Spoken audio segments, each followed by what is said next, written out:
Vi har her Strandergaards Savanne. Hun er en lidt ældre hoppe.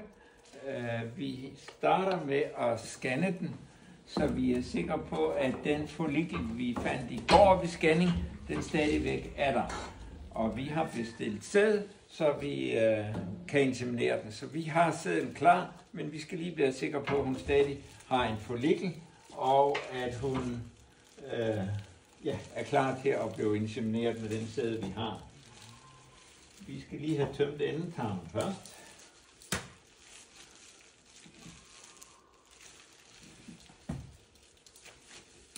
Og der er altid en lille portion til os, at vi skal have ud, når vi skal i gang.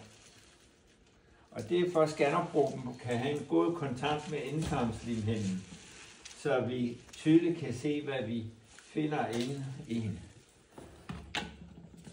Så nu er den tom, og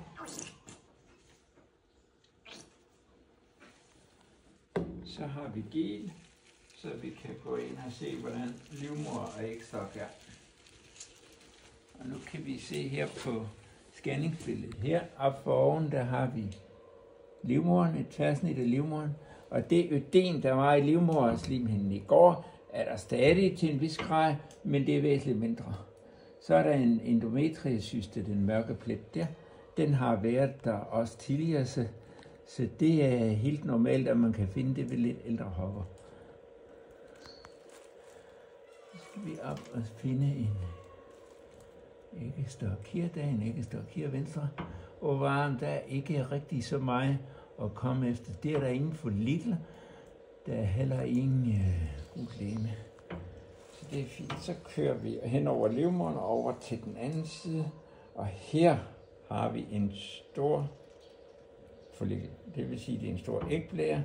Inde i den ægblære her, som er nok tæt på at rumpere, der har vi en størrelse på 5 cm.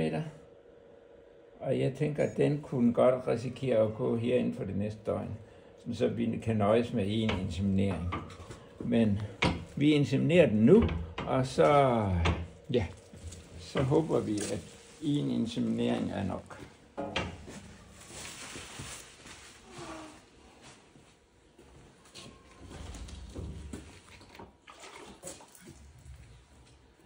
Så hoppen selvfølgelig vaskes af, så hun er ren, og vi ikke risikerer at indføre bakterier under insemineringen.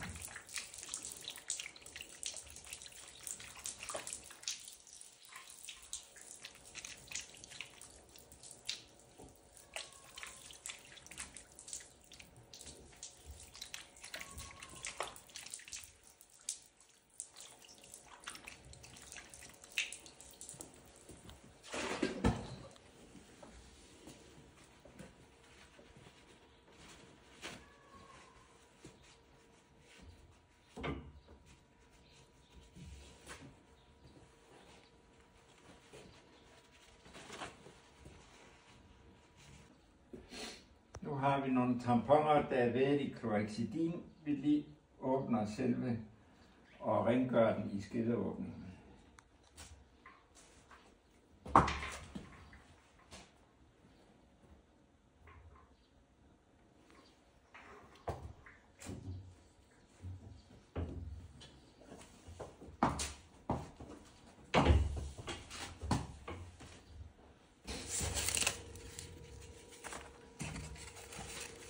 Og så har vi de dyrebare dråber her fra en hingste her, Be Sure. Og det sæd her, det er kommet fra Tyskland, blev tappet i går og transporteret til Danmark og ankommet i Danmark i formiddag og skal så lægges ind i hoppen nu.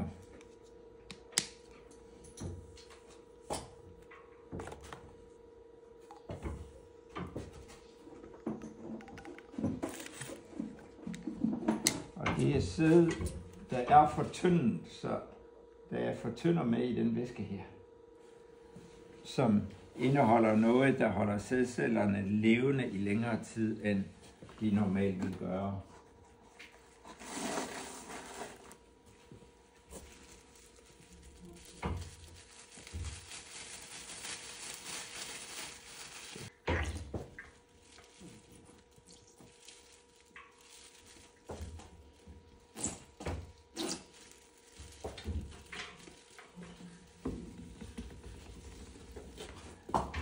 Så har vi katheteret her.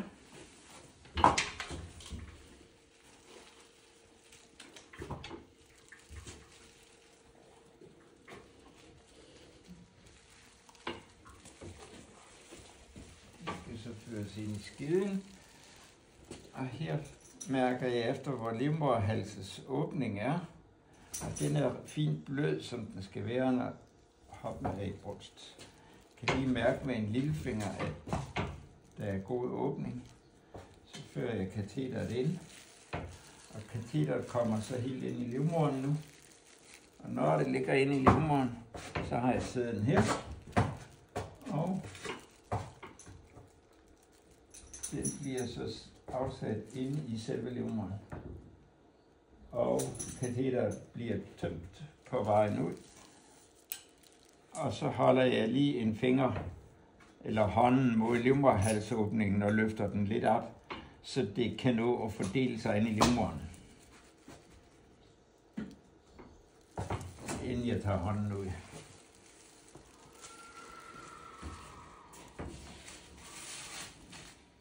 Ja, så er næste projekt, det er, at vi scanner den i morgen igen. Ser, hvis den stadigvæk har en follikel, jamen så er vi nødt til at bestille sæd igen, som vi så har i overmorgen, og kan inseminere den. Vi bliver ved med at inseminere, indtil ægget er gået. Normalt kan vi nøjes med at inseminere 1 gang, måske 2 gange. Målet er at nå at få den vente med at inseminere den i brunsten, sådan så at den er så tæt på ægløsningen, at 1 til 2 insemineringer er nok.